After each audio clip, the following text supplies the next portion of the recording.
Dear participants, ladies and gentlemen, this panel, in fact, is a sort of an extension or continuation of the previous panel, and we will take over the discussion from Carlos Bukovskis and the previous panelists, and we'll continue it in this panel. For 5 years, we've been living in a happy marriage with Euro. But what is 5 years, really?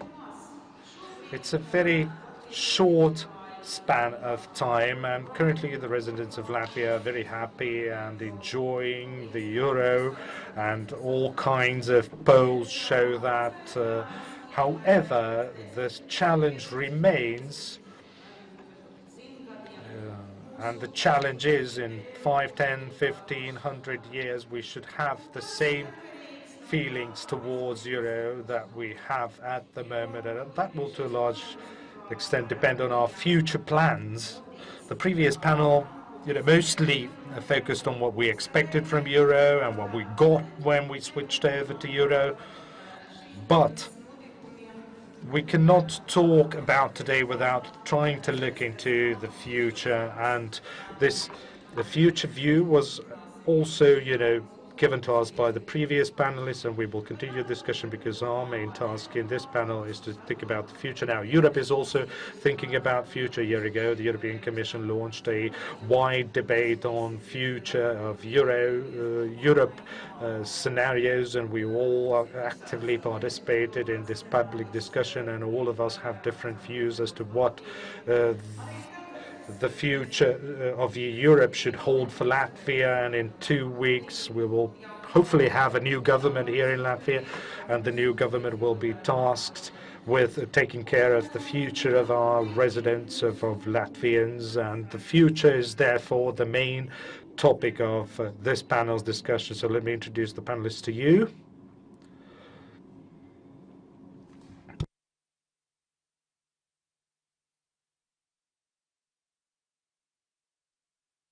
So I'll invite them on stage. We'll take my seat in the panel as well.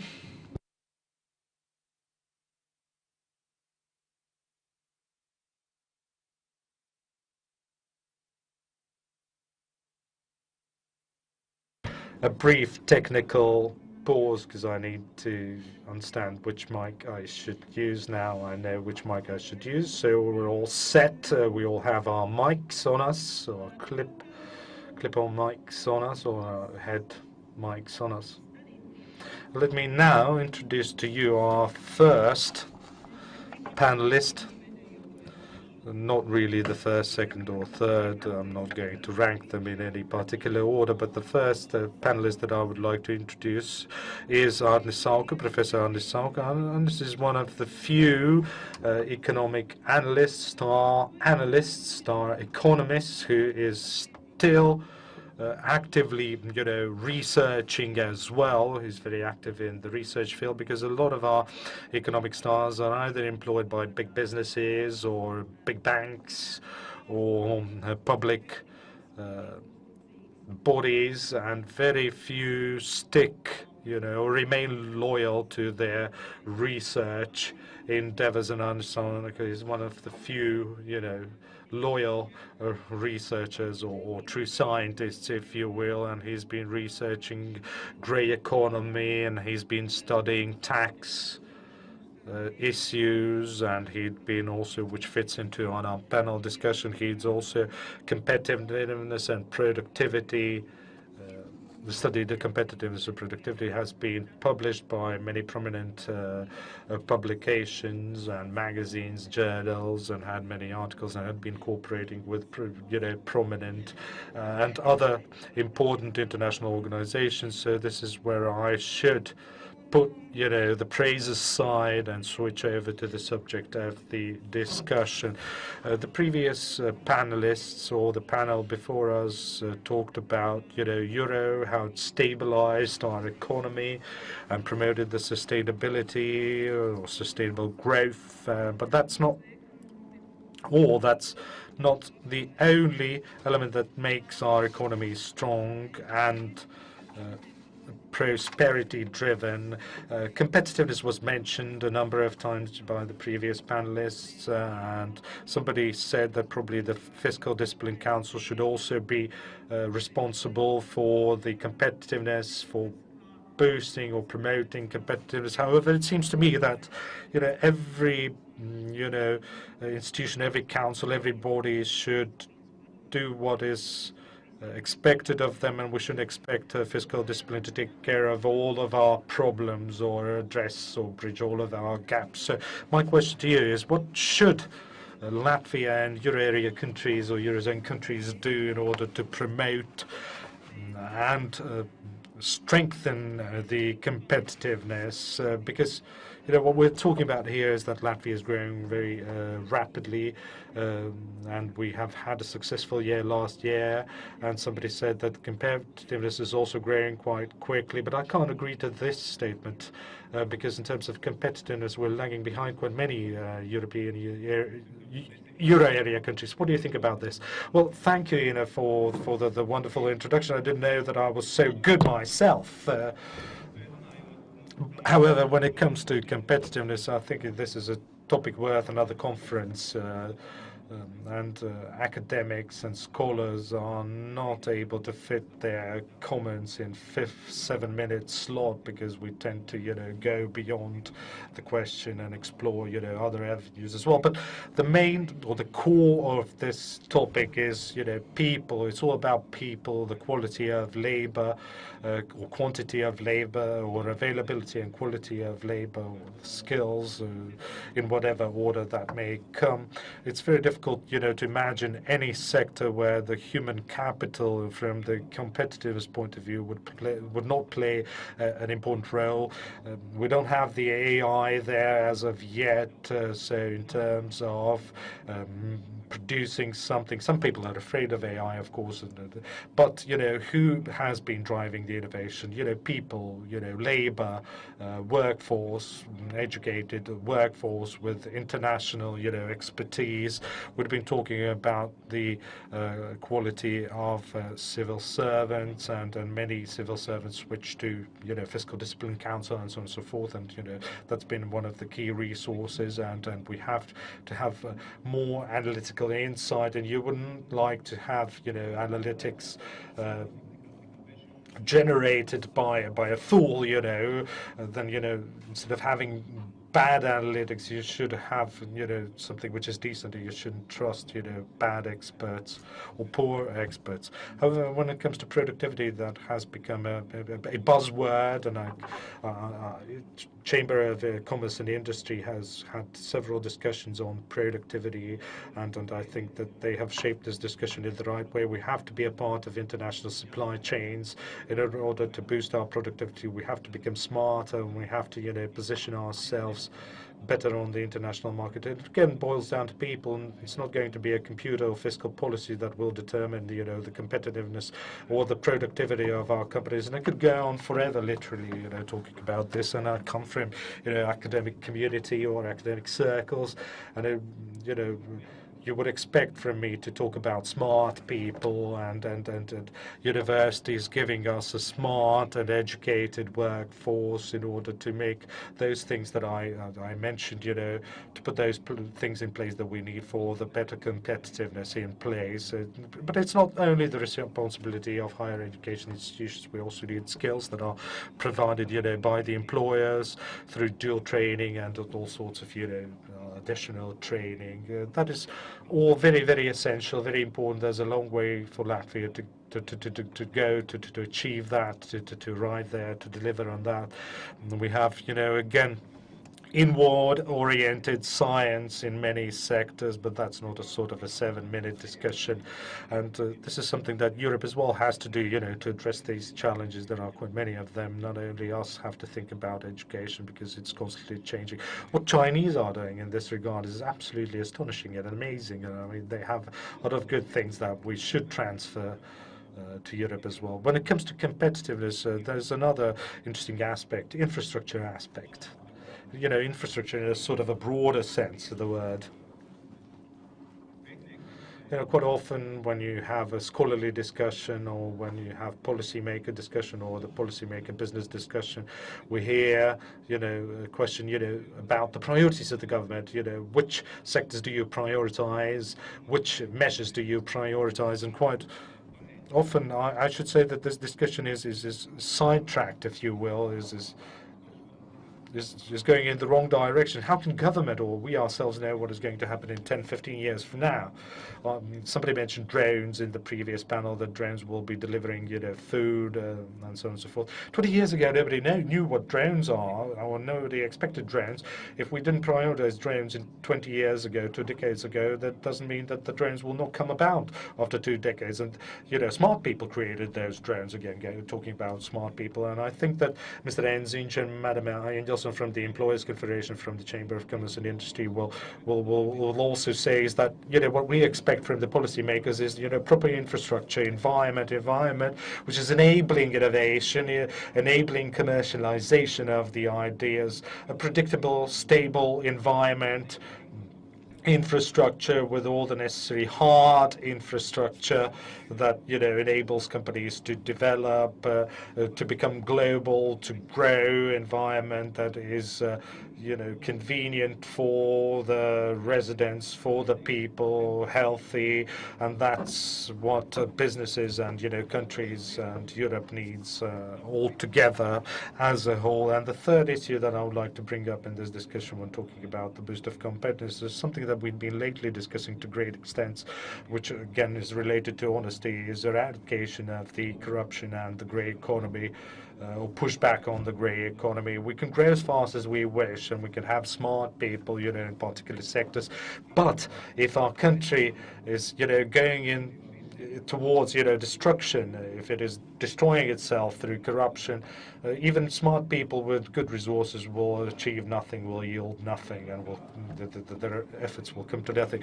And when it comes to corruption, we all know that corruption's there. We know that the grey economy is a real phenomenon, but the real impact of the corruption or real financial losses resulting from the corruption are huge. If the public transport would stop working in Riga because, due to corruption, there's not enough money to operate public transport in Latvia, that would be a visible sort of, consequence or impact of the corruption. If, you wouldn't get the service somewhere, that's, of course, a theory that, you would be able to see it. If your tram doesn't come, then you realize suddenly that corruption is bad because there's not enough money for me to get on the tram and get home or to work. Otherwise, corruption is somewhere there above us or beyond our perception, and if we don't directly feel the corruption on our skin, then we're not able to comprehend the corruption. But in fact, we indirectly feel the corruption through improper work of the public bodies. If we don't pay the taxes, then the government cannot provide for what we are needing from the government, and so on and so forth. And the very last thing that I would like to bring up when it comes to the competitiveness, since we are talking about Euro, and this is a Euro conference, I expected the previous panel to talk about this issue as well, but unfortunately didn't do so. We're talking about Euro as a part of our blood system, blood circulation system, and I'm not really an expert to say yes or no, but what I know is that Euro is not a dollar.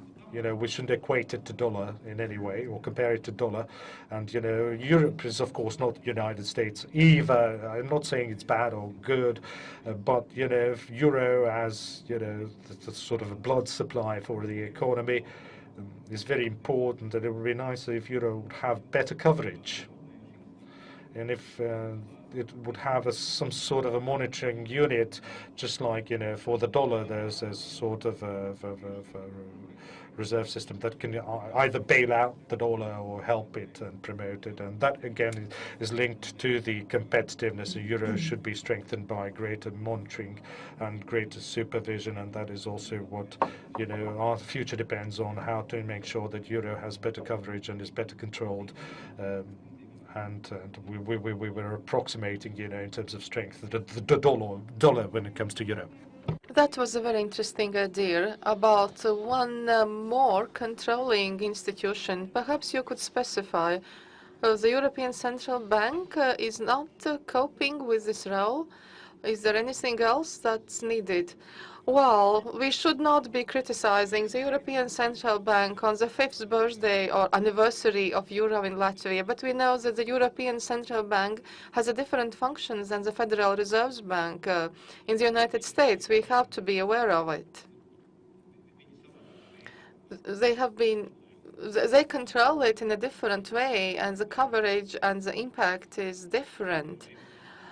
Emissions of euro differs. Everything that is linked to money, it's not exactly what the Americans are doing with dollar. Are you having in mind some kind of financial institution or state treasury on the EU level?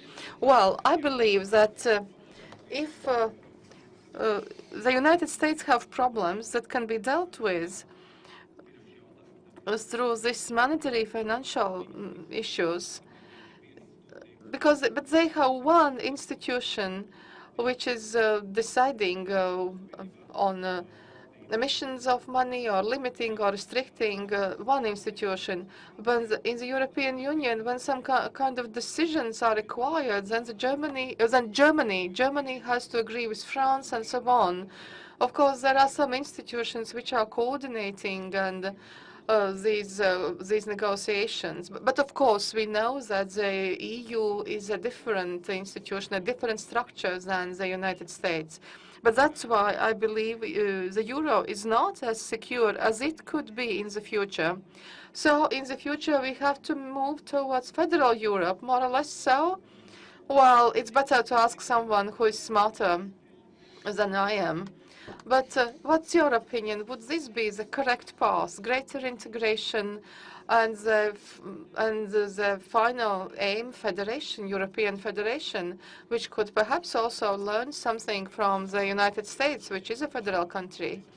Well, again, already during the previous panel, the speakers said when speaking about Lats and euro, there's this emotional side to it. There's Latvia. I like Latvia, and I want to have it, and that's why I live here, and I don't want to see Latvia totally integrated without understanding what's our own personal perhaps from the economic point of view. We have those associations, and we have on the level of politics and regions and so on.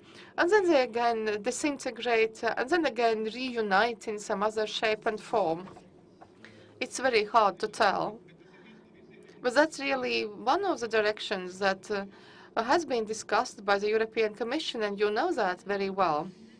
Now I would like again to switch back to the issues of competition. You mentioned three main factors. That's the quality of human quality related to education, infrastructure, environment, all the preconditions allowing competition to grow and also decreasing corruption. Coming back to environment and what I said at the very beginning, that the Fiscal Discipline Council cannot take institutional care of increasing competitiveness. I'd just like to inform that the University of Latvia has taken over the initiative and has established Productivity Council.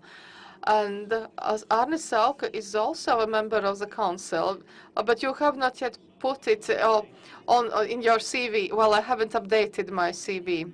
Well, anyway, I hope that it will be successful. I'm also a member of this council. It is headed by Baldzēns, also a faculty member, professor of the University of Latvia. Also, Lamdota Straujota is a member of the council, and Mr. Piebalgs, former commissioner. So this unites both scholars and politicians, experienced politicians.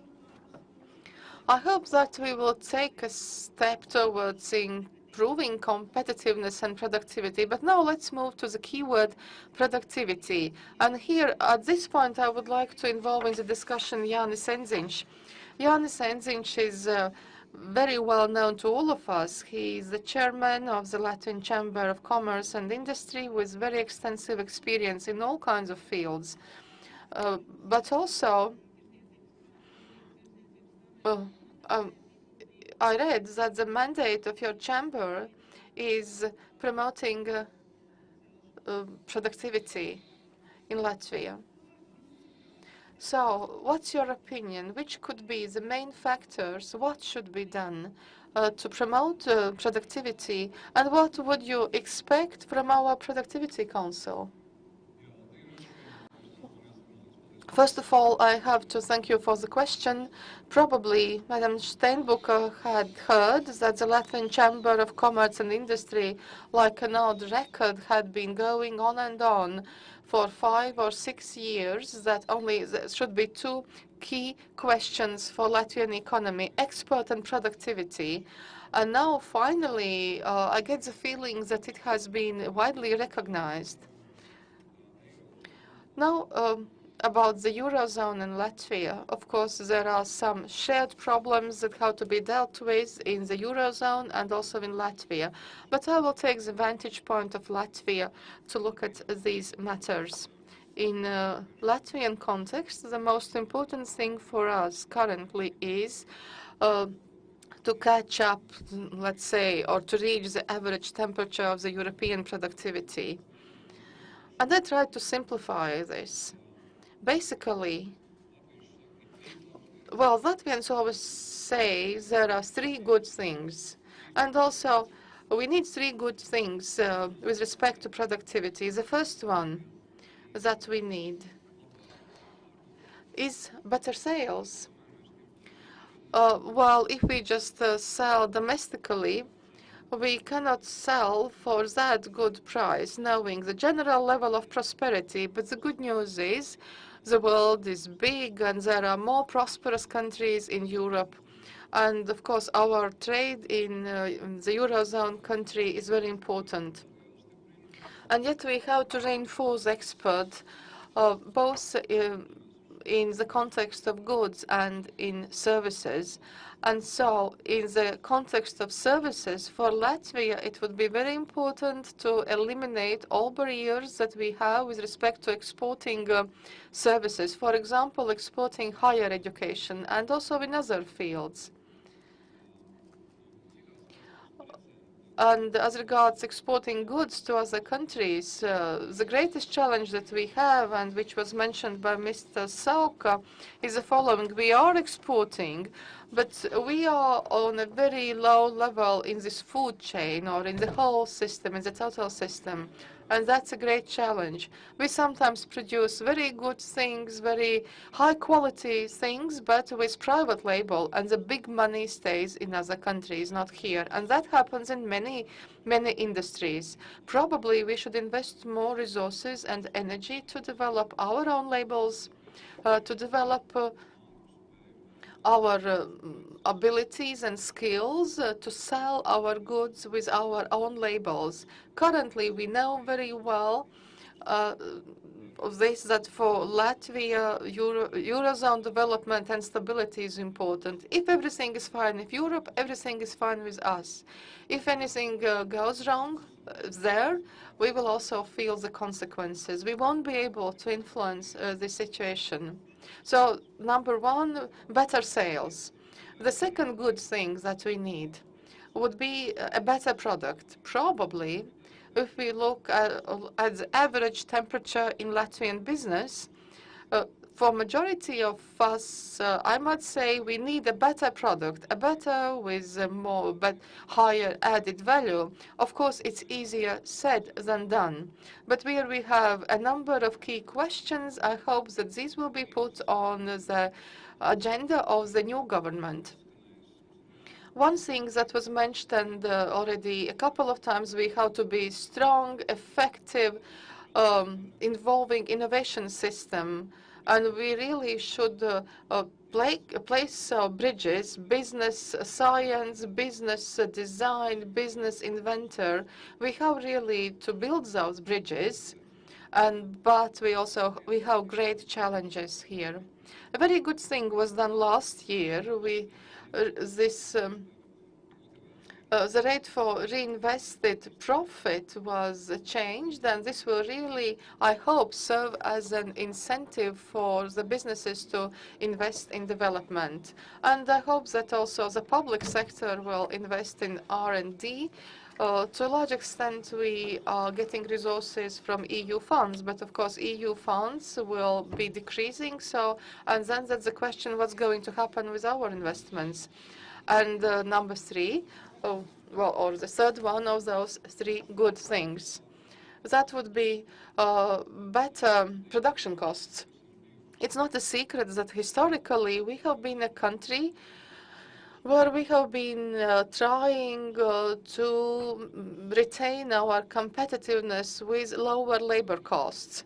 This is still our competitive advantage, but we know the price that we are paying for it. People are leaving Latvia sometimes because the salary is not so good. Another piece of good news, last year was the one where we had this migration balance more or less neutral, so this is good news. So this means that salaries are rising, and that needs to be done. We cannot do anything about that.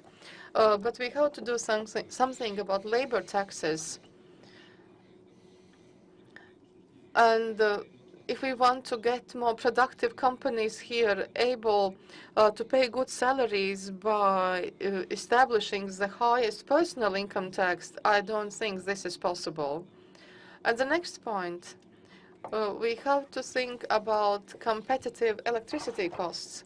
Again, we have heard here in Latvia that with the cost of the electricity, with the part which is compulsory purchase component, already great mess has been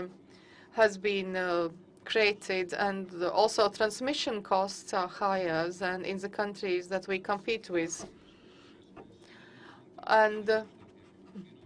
And so we are trying to compete, having with very high personal income tax, and in production we have one of the highest electricity costs. And again, we are failing. So this is the task that we have to do. We have to get competitiveness in these two aspects. There are many other things that I could discuss, but I don't think I can do that, discuss them within the 7 minutes allocated to me. Another point would be bureaucracy, permits, the rule of law, all this.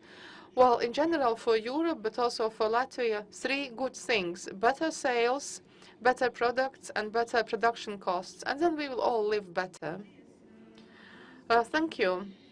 Apart from those three good things that you mentioned both in the beginning and in the end, actually, you used so many keywords. I tried to note them down. Export of higher education, for example. That's you also mentioned innovation and also investments and science, and all this triangle: innovation, education, and investments. This is probably also one of the keys for increasing productivity. And yet, there's one thing where I saw that your thoughts coincided with the opinion of Mr. Sauka. You talked about people, human quality, and that was important for competitiveness and for productivity. So people, and here quality follows from education, and then people are able to do something. So what would you wish to our candidate for the position of the Minister for Education? Perhaps she is following this stream discussion. What do you expect from higher education and from science? What could the ministry do? I believe that the solution is a complex one. And you were right in saying that apart from export, it's also important to have a very close connection and link between science and business, institutions of higher education. But it's also important to find a regulation and also allocation of financing that would create incentives for building those bridges, because scientists, scholars, as to their nature, they want to research and live in isolation. But the businessman is inclined to earn money. So somehow they should be made to work together. And Mr. Sauka likes to be in very close relations with businesses, and we cooperate. But if we look in general at science, we need more incentives for cooperation. And that would be the key question. Without investments in science, in development, it will be very difficult for us to get better products. Thank you. Thank you. And today we've been extensively talking about social pillar as well, and one of the communications or think papers of the European Commission is focusing on social responsibility. We need to have corporate social responsibility, and the employees should also do their bit to become more socially responsible. So I would like to give now floor to Līga Menģelsone, who will give us the employer's perspective, and she is the right hand or left hand of Vitalijs Gavrilovs, who addressed us earlier this morning. She's probably both hands of Mr. Gavrilovs. So she is the Director General of the Employers Confederation of Latvia since 2011, if I'm not wrong. So quite a long time in this position for you, or enough time for you to understand how you can promote the corporate social responsibility in general among the employees or the business owners. So how have you done that, and what are your future plans? Yes, thank you indeed. Social partners are, deeply engaged, deeply integrated, and also responsible for the processes that have been taking place and will take place in future. If you take a stock of what happened in the last 5 years and plus 2 years, some 7 years ago, what we had 70 years ago, it's similar to what we have in future events when we talked about expectations and projections and the forecasts and what opportunities we'll have and what are the foreseeable risks and so on and so forth. So I have noted down 8 opportunities that we, decided on or agreed upon before that. Export increase, exports to Euro area were expected to increase. The risk that the export increase might lead to negative external trade balance. So what do we have? Did this come true? As Jānis already mentioned, exports to Euro area countries has been increasing, and imports from Euro area countries has been increasing as well. But the same can be said about non-Euro area countries or non-Eurozone countries. But the best outcome is that we have a positive external trade balance. So Jānis, your criticism has not, come true. Your critique has been wrong. So the second statement was about investment increasing or going down. There was a risk that we might have a low-quality investment or tainted investment, and we talked about this with our colleagues from the FISIL, from the Foreign Investors Council in Latvia, that we have to discriminate between different types of investment, because you can't, think about the investment as a homogeneous something, and there's heterogeneous kind of investment that we have had. Long-term, short-term investment. The investment has increased 1.3 billion, if I'm not mistaken, is the investment increase. But geopolitical tensions have sort of slowed down the investment process or investment landing process. But the question is, especially to our colleagues, the ambassadors of those countries that are sort of responsible for that, why did, those investment come here, or why did those investors come here? And I have different graphs, and I can see that those investments mostly come from Estonia, followed by Lithuania, and then unfortunately Luxembourg, Cyprus, but we don't have, those core countries like France, and we don't have the United States there among, largest investors. But I think, US ambassador has already given us an explanation as to why the investment has slowed down, and it again raises some, food for thought, and gives us a food for thought and raises some questions. Then somebody claimed that the lending will become cheaper, loans will become cheaper, and the risk associated with that is that the bad debt will also increase, or the toxic loans or credits will increase, and that the fiscal discipline will require, harsh or drastic measures. What is the outcome? Well, unfortunately for banks, the private lending has gone down, but the quality of loans has improved, and thank God for that, and thank God, for banks being more diligent and more prudent, and together with the FCMC, Financial and Capital Markets Commission, or the Financial Conduct Authority, they have strengthened, sort of improved the behavior of the banks, and the fiscal discipline, I think Mr. Platais will agree with me, has improved. We have become much more fiscally prudent, and I totally agree with those who are saying that the next government, should think about the budget surplus. It's the right time to think about budget surplus. Then, number 4, people claim that we will have a period of rapid growth, and we will, have to be able to sort of keep abreast with this, fast pace. And somebody said that the risks are in the imbalanced growth, fast but imbalanced growth, and us not being capable of addressing those imbalances. So the outcome, we have balanced growth over the past 5 years, in fact. And, to be fair, this economic cycle has very much been in favor, has supported this growth, and the growth of 70% over the past 5-year period is, of course, good, but that may be to a large extent attributed to successful sort of economic cycle, if you will.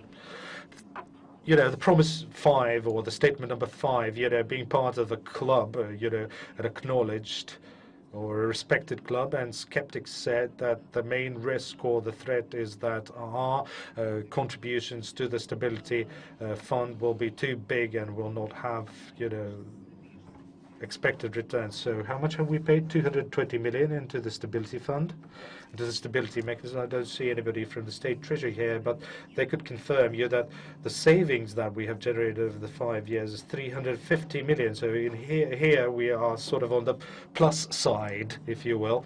So 220 million versus 350 million. So next statement, or next promise 6, to become a core of the European Union, to affect the sort of thinking and decision making at the European Union levels. Skeptics again criticized that, but as we saw that, as 2015 proved, when the sort of the Brexit or the Greece story came about, or the Greek ordeal began, we were able to be, at the table taking the decisions with other EU member states, and we learned our lessons from the Greek sort of story. The previous speakers already mentioned that the Southern Europe, and the challenges there, and the Central European problems are still, relevant, and you will not be able to avoid, or escape, the problems of Greece or Italy. So the 7th statement, or the 7th promise, easier traveling and easier sort of price benchmarking, if you will. Well, traveling has become significantly easier, and a lot of sectors, associated with traveling and industry have said that we have had a successful spell, and we have broken all the possible and impossible records. And and as last, the 7th or the 8th, from a benchmarking perspective, people warned us about a price hike, and many abusing, the introduction of euro to increase those prices, and abusing the reform, and I'm emphasizing the reform, and I'll explain why. But, what we did is a prudent euro business, and we had this campaign. Many, sort of raised their eyebrow about that, were skeptical about that, but, honest Euro businesses campaign that we had, and they didn't round off, their prices from 0.7 euros to say €1. So if you take the figures, official facts and figures, prices have increased by 8% over the past 5 years, but that's not because of euro. The euro cannot be directly blamed for that. To conclude, answering on this initial question, is that indeed we've gone through a reform process as a result of introduction of euro. And now, if I have to bridge it with sort of the future, or give you the future view, it's all about the reform management, reform ownership, about setting the right goals. So when, especially when euro is considered, when you understand that it's a new, powerful, progressive sort of shovel or, stick for you to catch the fish, then, it's up to you whether you do use this stick or shovel or this machine or tool, to your benefit and to the benefit of, your country. And if I now have to talk about the future, on one hand, euro has become, a given. It's stable. Nobody really gives it a second thought anymore. We don't see any concerns, public concerns on euro or about euro, but every member state or euro area member has to do its homework in order to keep, the momentum, so to say. 5 years or 20 years rather may seem long to somebody, but it's a very, very short period of time. And then we also have to remind ourselves and our government and our people here in Latvia that fiscal discipline is a must for Latvia and the other Europe and the euro area members. And we have to curb the public debt, we have to curb the budget deficit, but sometimes we can't give our businessmen, the idea, or presented our businessmen idea of lending more, or borrowing more rather, because of, those deficit constraints or considerations rather. So fiscal space and the budget deficit, is something that we should approach very carefully and shouldn't be sort of precarious about. And here I would like to specifically mention health funding and health spending, although, we were not really happy, but we agreed to increasing the deficit by 0.5% because it was based on very precise estimations or a formula, and it was very, strongly justified as to why it has to be done now. And social partners, or, employers in our case, we were the ones who and, this is an answer to your question regarding being socially responsible. We were saying that we need to increase the social insurance tax by 1%, and some said, that's absurd. But, if you look at the context and at the sort of past experience, social pillar is not just an empty shell.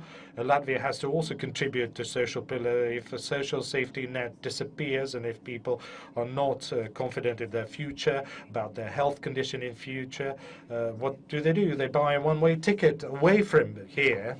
And to a large extent, I think that our expatriates or expats that are working elsewhere, those are able-bodied, people, those were not pensioners or the people in retirement age who left, or not only unemployed left, and they didn't go after, chasing after euros, but they went there looking for better social insurance and better social guarantees. And although this is a tough decision, if we don't increase, or if we don't create this safety net, if we don't increase social insurance tax, and if we don't show that if you're paying a social tax, then you get all that the insurance has to offer, you'll have full access to health services and so on and so forth. So without that, we will not be able to survive. That will be just, like chasing shadows. And all of that should strengthen in our strengthen our confidence. I mean, deregulation and more sort of flexibility given to sectors in terms of employment relationship and pay and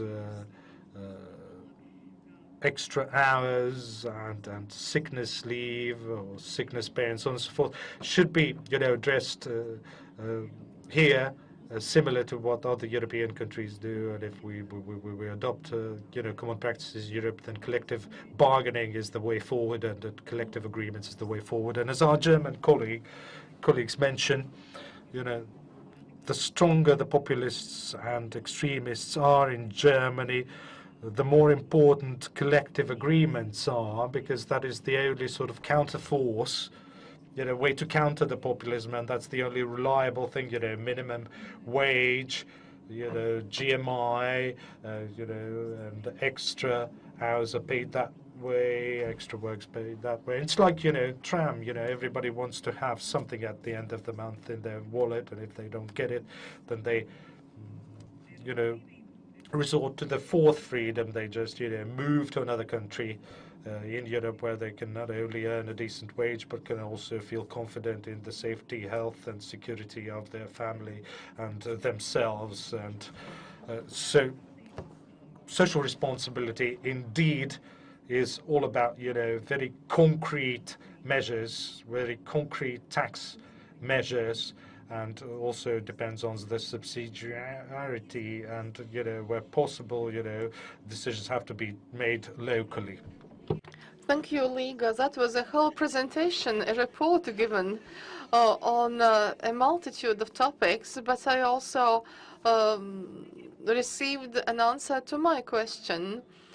And I don't want to challenge you, but I believe that today we have been speaking a lot about people, education, social security, the role in the national development, in facilitating competitiveness, and who else is defending better human rights than the trade unions. So now I would like to introduce to you Egīls Baldzēns, President of the Free Trade Union Confederation of Latvia. I believe that all those present know him very well anyway, but I would like to remind you that Egīls has extensive experience both in politics and in NGOs, in trade unions. He's also a journalist. He is moderating a radio show, and he used to work in the Latvian University of Agriculture. He was a lecturer, so he has also this academic experience. So with all your immense experience, what's your opinion? How do you see the possibility of promoting socially responsible labor market in Latvia, but not only in Latvia, also in other countries of the Eurozone? First of all, I would like to thank the colleagues who spoke before me, Līga in particular, because I felt that she was taking words out of my mouth. And perhaps don't be surprised that I will be speaking like Līga from the Employers' Confederation of Latvia. That's only because we have this symbiosis in our actions when we see common interests. And I would also like to thank the previous government and many ministers of the previous government, where we had this symbiosis following very tough, very serious discussions. I have to make note of it. I know just a couple of things. Of course, the social pillar is good, but this is really decided currently in each member state. Within the EU, it's not really progressing much. And of course, EU budget is 1%. It's a trade union membership fee, and the trade unions cannot perform the state functions and cannot provide particular services. However, the line of development is clear. We need integrated further development. Of course, I cannot define in detail, and I don't agree to having some kind of European federation. However, we need some kind of common policy. We have to decide on it, and it has to be sufficiently effective also within the framework of the Eurozone, just like within the EU. Perhaps I will jump from one topic to another. My colleagues said a lot already. The social dialogue and self-regulation of sectors with generally binding collective agreements, this is very important, this is very valuable. But the question is whether we can take into account the specific features of a particular area and the needs of the employees and the needs of the entrepreneurs who would like to define those rules. And perhaps we should not just accept a universal formula that applies to all fields without taking peculiarities into account. On the other hand, I would like to say that the social dialogue means also curbing the grey economy, because at the moment when we see illegal competitiveness by paying salaries in cash without paying the taxes, then of course this is unfair, and we need to and this hinders our possibilities to deal with problems in healthcare, in education, in implementing structural reforms. Of course, something has been done, but we not have achieved all that is required. And if we have additional resources in the state budget and in the local government budgets, which are now circulating in the grey economy, that would be possible, because the grey economy is increasing inequality in society, inequality which has been proven statistically, and this also creates a certain dissatisfaction in a part of society with the existing situation. And also those who are not in the grey economy, they of course are contributing more to the state budget and to the local government budget. Just one thing I'd like to say: the lower the share of grey economy, the lower the corruption. Of course, you might also pay bribes from legal means. I'm not doubting that, but definitely that would also really radically decrease those who are in favor of corruption, and that would eventually mean better Latvia. So the social dialogue could involve 2 or 3 parties, and it also means that we would be able to deal with a number of questions and deal with them better. Healthcare, reform of healthcare was already mentioned. But I would like just to mention one fact that has gone unnoticed. 2 years ago, when we had the Trade Union Congress, we advanced the thesis that indeed the personal income tax should be 20% and also capital tax should be 20%. And that the investments in companies should be released from any tax, from all taxes. And here we found a common denominator, and we were able to achieve this. And this is very important. I won't be now explaining it in detail. We have been also working with the Association of Local Governments, so that there wouldn't be an obstacle in the reform. It was not easy, but the state and the social partners cooperated. So also the reform in the healthcare, although as to the outcomes, it was unprecedented. Large share of it was dedicated to increasing remuneration. For the police officers and the border guards and the firemen, it was much lower, but they were paid for their extra hours. But it's much less than 117 million in 1 year. But we have to continue, because the salaries, the remunerations, this whole matter remains important. At the time when we with Līga and Mr. Gavrilos also turned to the government, and we decided to have this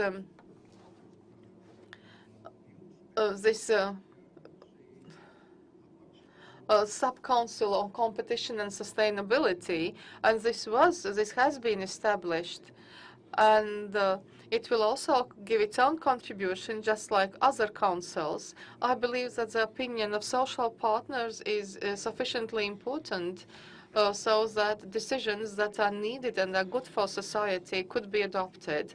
Let's take a very simple matter.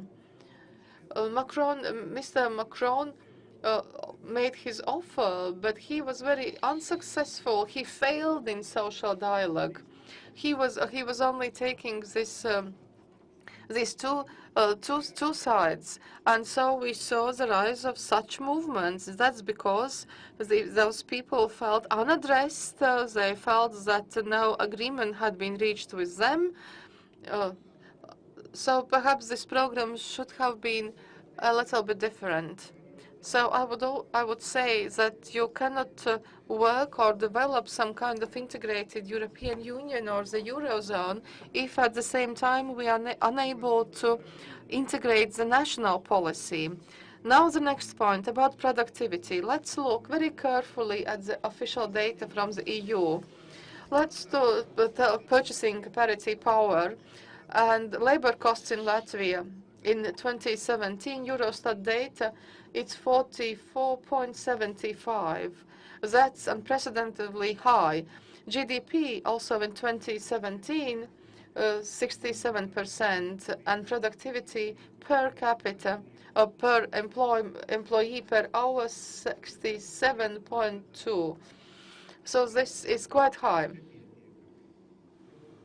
And here we have to think whether we have some companies which are not productive enough, and at the same time we have some deficit, and perhaps they could release part of their labor and other companies could use. Or perhaps the productivity, and we have to think about the productivity of companies and productivity of the labor force. Perhaps that's inadequate. But here we also see the impact of the grey economy. And this is one of our reserves. Now about the euro.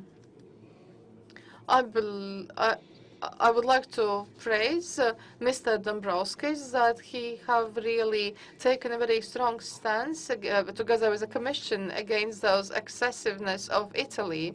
If we would have the situation at any point where Italy would turn for help, all of a sudden with those violations, I remember some time ago there was a publication here in a local business newspaper, reporting the opinions of the German experts. At that point, we would have to contribute the same amount as Italy, and that would be almost in the same amount as our loans from the International Monetary Fund and the European Central Bank. So we have to think about stability also in other countries. They are interested in stability here with us, and that's why it's important not to have some kind of syndrome of old member states. Those principles which apply to euro should be very important and universally applicable. And another point that I have to say, we also have to understand that we are not only partners for our colleagues in the United States, but we also are competitors. Of course, we are partners politically in the military field, but in other fields we are competitors. Also, that's why we have to meet all the commitments that are important for the Eurozone and for the EU, so that we would meet our commitments, and then the United States of America will deal with themselves. So, and our obligations and responsibilities and rights are interconnected. We know what Article 5 of NATO is, and we always rely upon it, and that's the right thing to do it. But we also have to be aware that this article will be valid for us if anyone attacks the United States. This might sound absurd, but we have to be aware of it on the level of the EU, the Eurozone, and NATO. Thank you. Thank you. Indeed, we had another presentation given to us. But these two given by Līga and Egīls, you really succeeded in a wonderful duo. While we are practicing this, the trade union and the employers, but actually we have an extremely balanced panel. We have 3 ladies and 3 gentlemen present here. So in our small community, we have already attained this balanced development. Today we had a lot this keyword investments.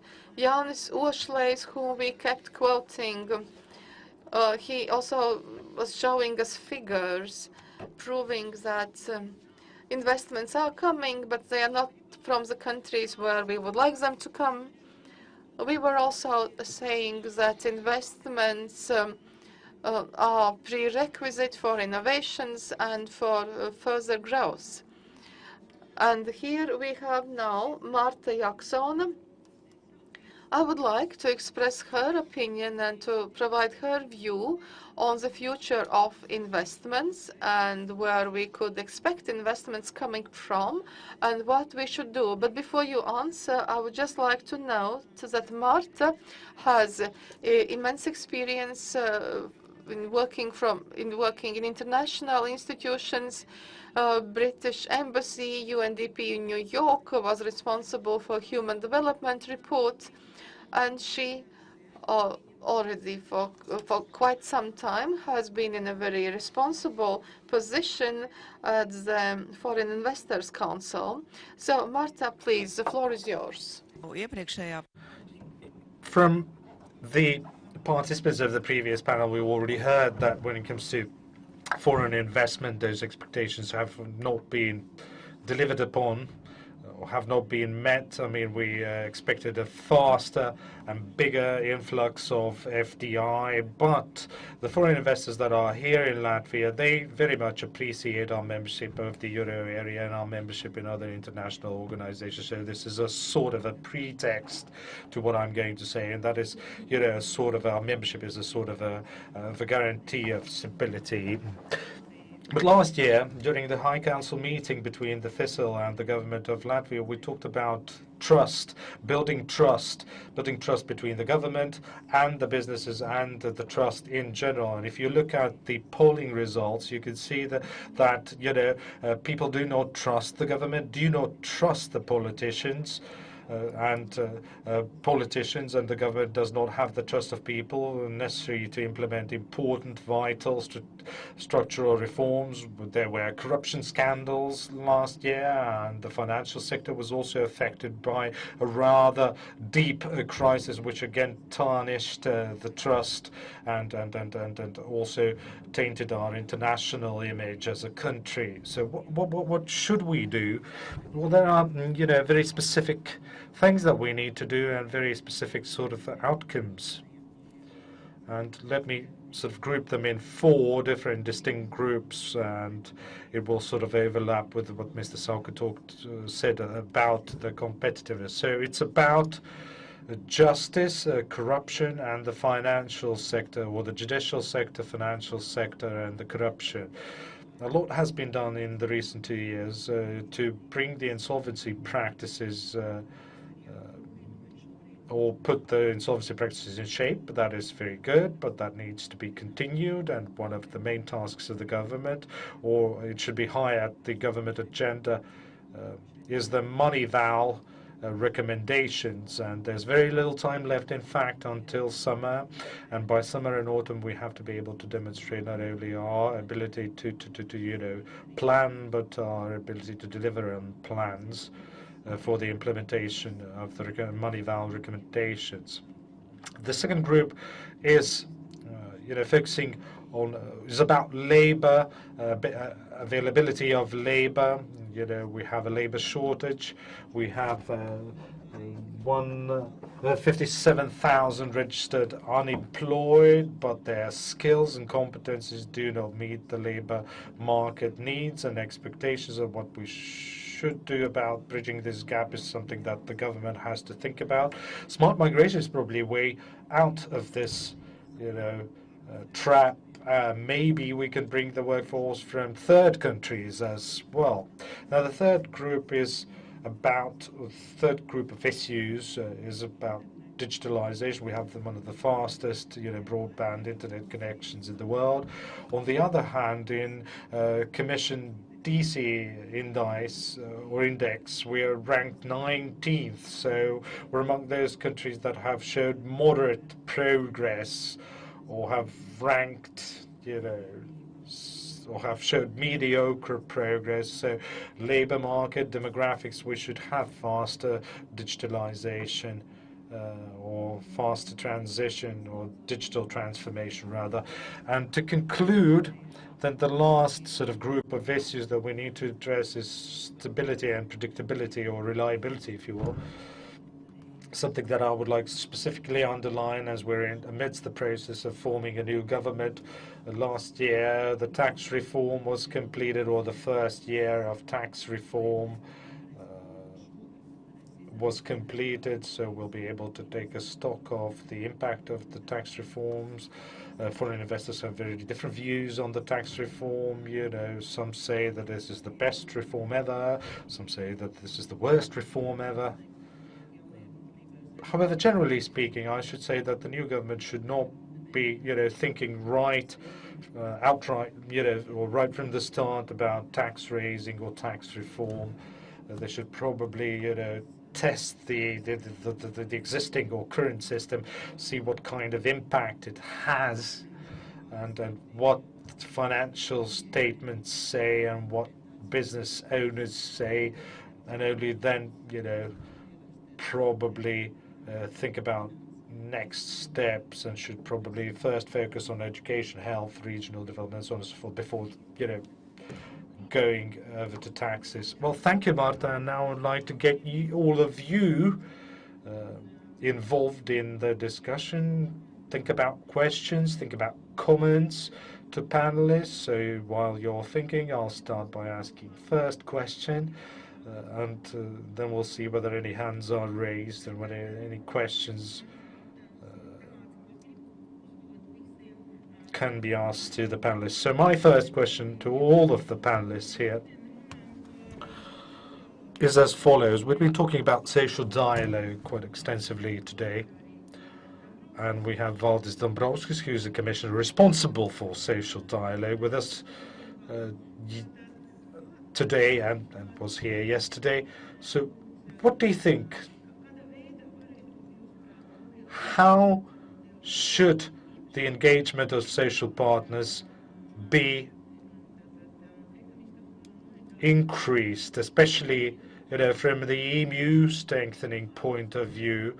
This is not about social dialogue in general. This is about improving the social dialogue in the context of completing the EMU. So how can we sort of bring the social partners more into the discussion on EMU completion? And we can start with Liga probably. Would you like to go first? Well, for Employers Confederation, this is a very important or very relevant question or issue. And we have had our, success stories in Europe and Euro area in particular. There are some, successful things that have been also mentioned in Five Presidents' report of 2015, and they demanded, to deliver on the social dialogue outcomes, employment and social outcomes. So this is about employment and social outcomes that we need to deliver on or need to achieve. That's, more security, more money in your wallet, and more confidence in the strength of Euro area. That is probably one of the good sort of instruments or tools, a shovel or if you will, a stick. All of these are, merely tools for sort of reconciling those objectives with profitability or profit in particular sectors. So the debate cannot focus only on increases.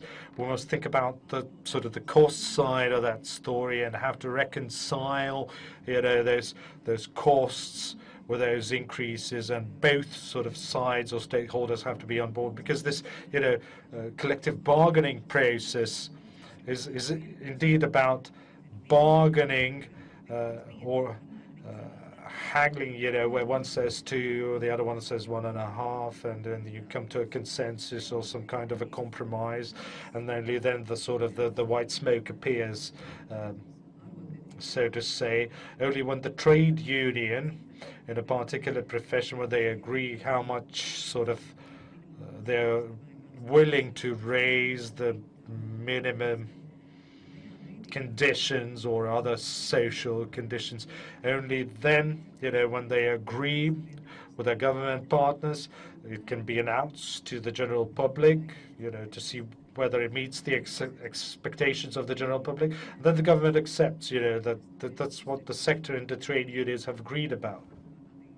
So these are the, and you can't force or impose anything upon them, because it's about bargaining and agreeing. But social pact is about the consensus and the best possible compromise that we then stick to as we roll it out, and that gives very little room for grey economy or any undeclared practices, shadow behavior, because we have the biggest gap between those who are paying taxes and those who are avoiding not paying taxes.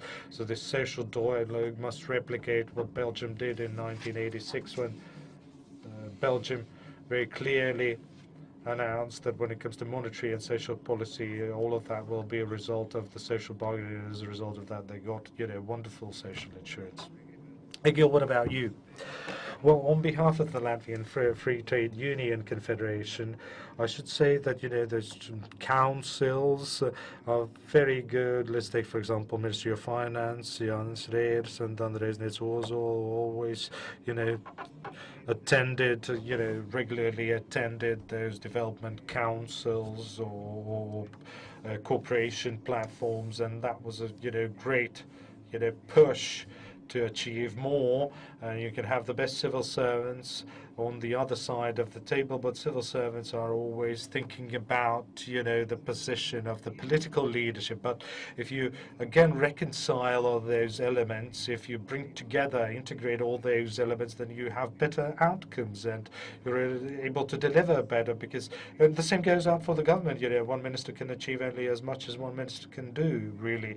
And that's the best way forward, and one of the best ways forward is to reach out to the new Minister for Education and Science and encourage her to be a part of cooperation platforms, and that way we'll be able to arrive at a better consensus. Because one of our weaknesses currently is, we have vocational education, it's good, but primary education, preschool education, the secondary school, upper secondary school is unfortunately not a part of this, agreement. We have tried a number of times, but due to differences, due to additional demands, unfortunately, we have failed to come to any kind of agreement or consensus. So participation or engagement of the minister is always an additional impetus, and provides for a better social dialogue generally. And I just wanted to add, when we had discussion on raising the minimum wage in a particular sector to from 720 to 870, like in construction, in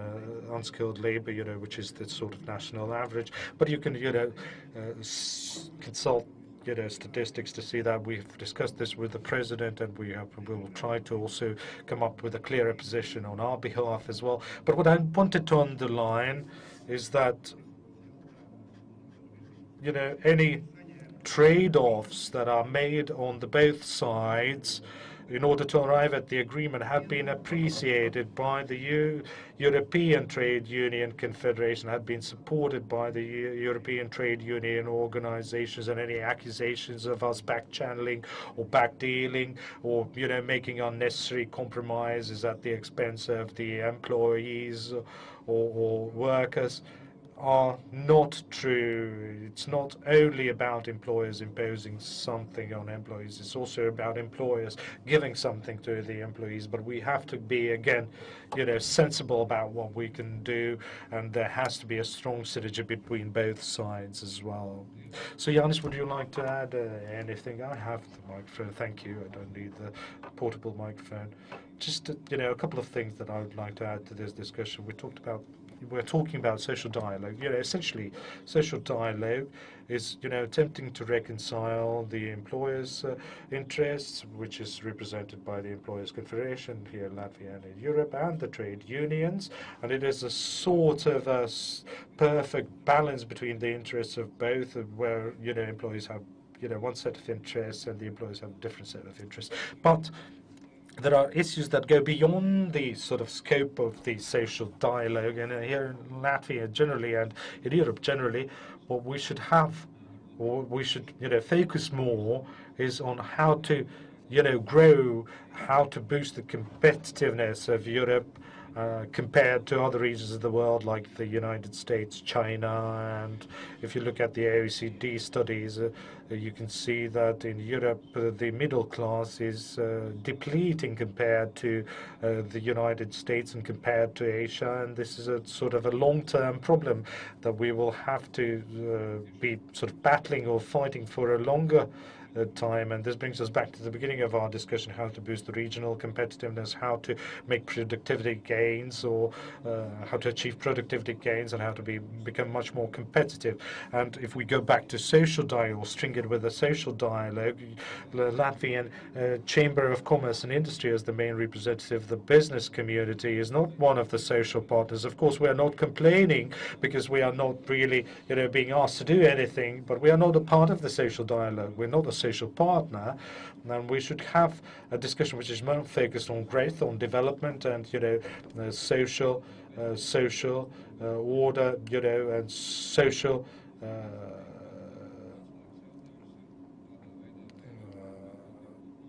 peace is sort of very important, that people are not going onto the streets, but it's all about well-being. We can avoid this by promoting well-being, prosperity, and it's all about export and productivity. But when it comes to social dialogue, it's very important to talk, generally, to have conversations and talk and negotiate. It's important, so we need social dialogue.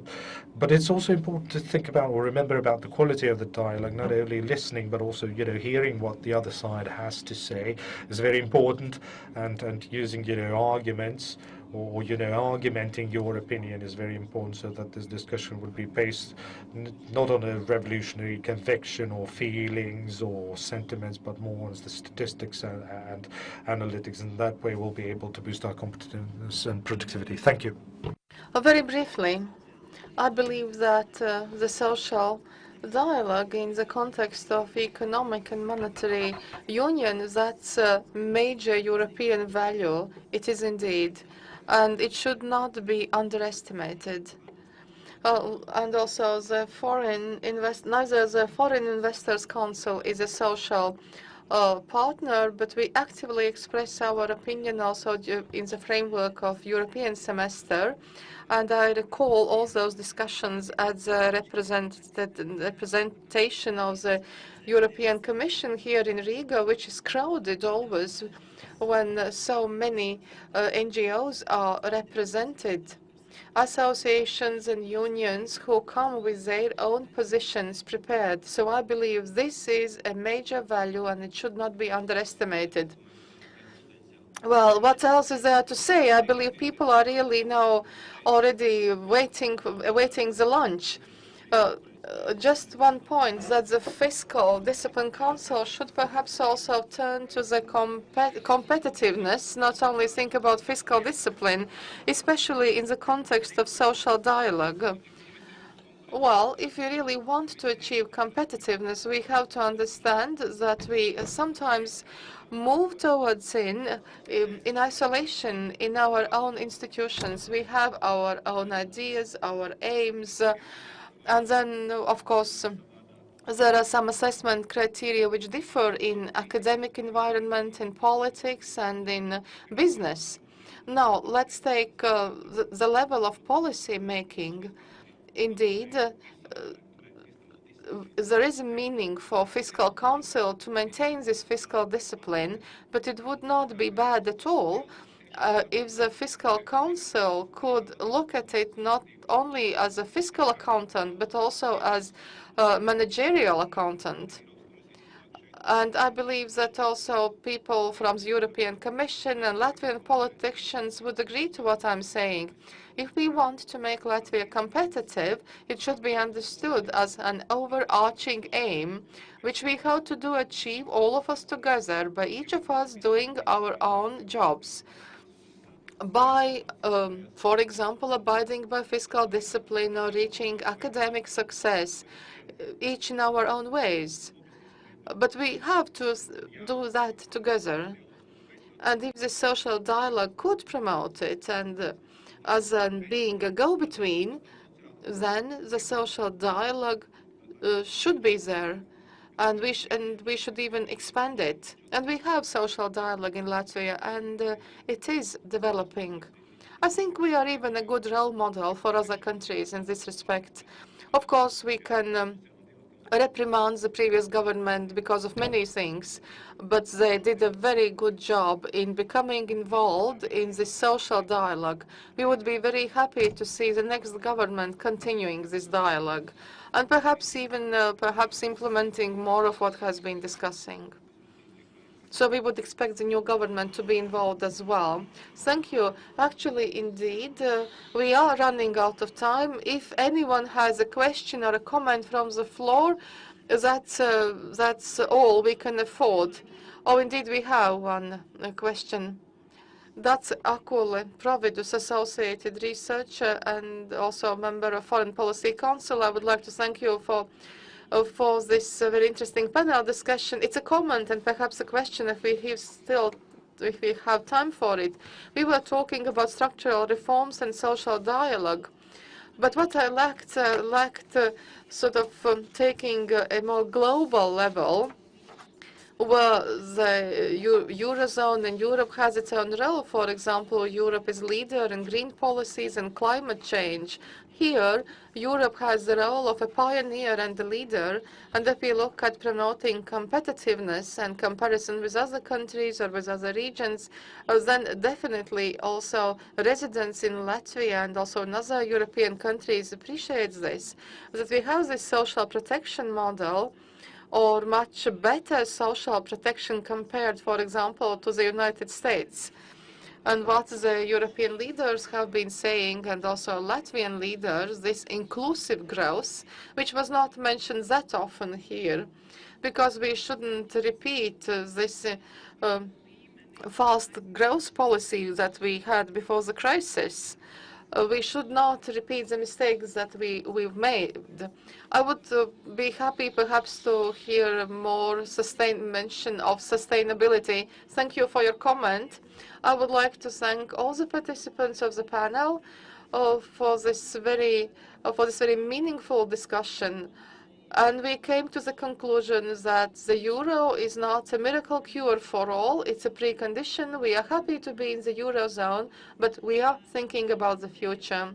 And in the future, we have to take care of growth of investments, internal domestic investments and foreign investments.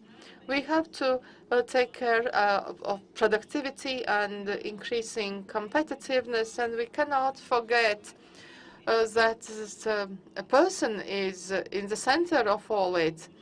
And the better the education, the better social guarantees and education, the better results we will reach. And we have already achieved a lot in developing the social dialogue, and it's important to continue in the same vein. and to go on and to repeat our success and to continue with this. Let's thank our speakers.